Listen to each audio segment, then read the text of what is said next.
श्रीलंका में बड़ा हादसा। कार रेसिंग इवेंट के दौरान ट्रैक से उतरी कार, 7 की मौत, 20 से ज्यादा घायल। हेल्थ इंश्योरेंस खरीदने के लिए घटा दी गई है 65 साल की आयु सीमा। नया नियम 1 अप्रैल 2024 से लागू कर दिया गया है। इसके तहत अब किसी भी उम्र का व्यक्ति नई हेल्थ इंश्योरेंस पॉलिसी खरीद सकता है। अंतर्राष्ट्रीय रेसलर रिंकू सिंह ने WWE को कहा गुड बाय। उन्होंने कहा, जब बात भारतवासियों के मान सम्मान पे आ जाए तो त्याग सबसे पहले। Good bye WWE।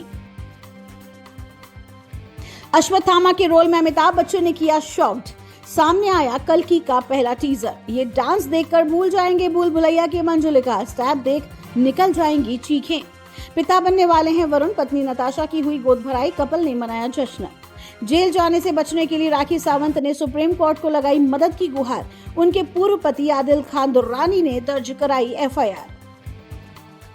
तो ये थी अभी तक की 10 बड़ी खबरें। देश विदेश की ताजा तरीन खबरों के लिए जुड़े रहिए थर्ड आई न्यूज नेटवर्क के साथ। नजर सब पर।